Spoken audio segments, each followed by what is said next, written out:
Hey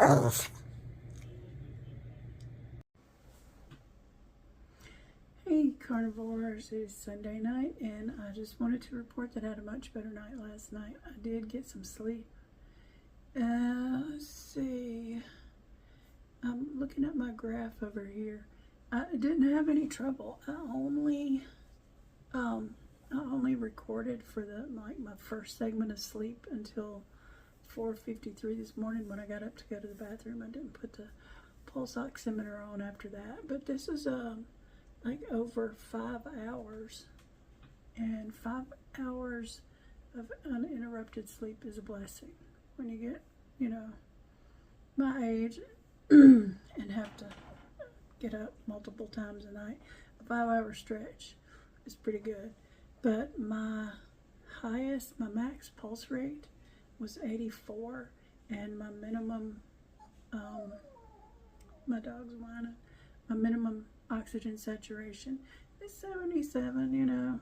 It's still not great, but it's not 60. So I did lift up the top of my bed. I didn't get a wedge, but the head of my bed is elevated now, and maybe that made a difference. Maybe that's just what I needed. Otherwise, I had a pretty good day today. The weather was nicer.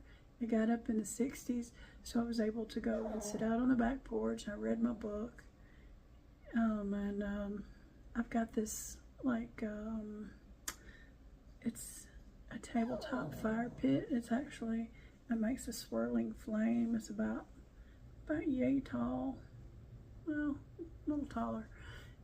It's really just neat to sit out there. I got it because I want to spend more time outside, and I've just been waiting for the weather to get tolerable. I mean, I don't expect it to be a pleasant 68 degrees all the time, but 19 is too low for me to be sitting outside. I like to eat outside, and for the past couple of weeks I've been doing that. Whenever the weather was tolerable, I would take my meal out to the back porch, take my glasses off. Even though I couldn't see, it wouldn't matter if I was just sitting on the back porch, so I could get in some natural sunlight. And I had a candle that I would burn, and it just seems it's relaxing and very much returning to nature to have the fire beside you and be eating outside. It's kind of neat. I recommend it for just making your days more pleasant. A lot of people have made a lot of suggestions about things I might do for the heart rate situation, for the sleeping situation. So far, it seems like raising the head of the bed might have worked a lot. I've not had a lot of good luck taking oral magnesium. I'm not sure if the different types that I've tried just weren't working the best for me. But I do have some, the foot stuff, Epsom salt. And tonight, I'm going to give myself a foot soak with Epsom salt before I go to bed. And it's nice, even if it doesn't solve, any of my sleeping or electrolyte problems. It's nice for your feet to experience that. So I'm definitely going to try that.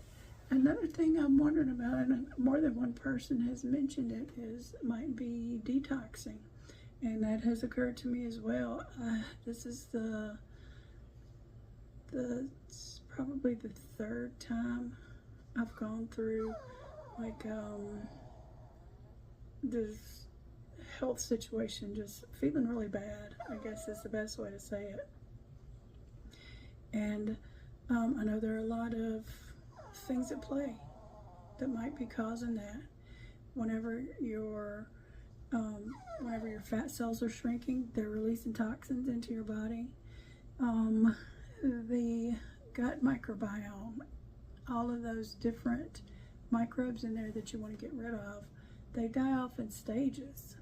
They don't all die off at the same time. Some of them have it takes longer to starve some of them out. the woman who studies that, she was on Homestead How, and I can't remember her name, but she and Carrie had a long conversation about it, and she talked about how some of those microbes take a couple of years to die off. And I think whenever you finally starve them out, I know that killing off microbiomes, microbes in your gut, that releases toxins too. They release things like formaldehyde, and that's not gonna make you feel pleasant, doesn't seem like. So that's a possibility, and the reason that I thought of that is because in addition to the unpleasant physical symptoms that I've had, I've also just felt kind of sad. Now, this is, and there's nothing, nothing's happening. Again, I apologize for my dog. My son has guests, and she wants to get in there and bother them. But in the past, I think I would have associated that with something else. I would have tried to figure out what was making me sad. I would have had arguments with people and blaming them for doing things to make me sad, or gotten mad at my job, like, why are you making me feel bad? Or, just whatever. Whenever you don't understand what's happening, your brain is kind of desperate to figure out why this unpleasantness is existing so that you can get rid of it. But I was able to recognize it this time. It's just, nothing's happening. It's just a symptom that's going on. So why I said before, this was the third time, and I've mentioned this before in my videos,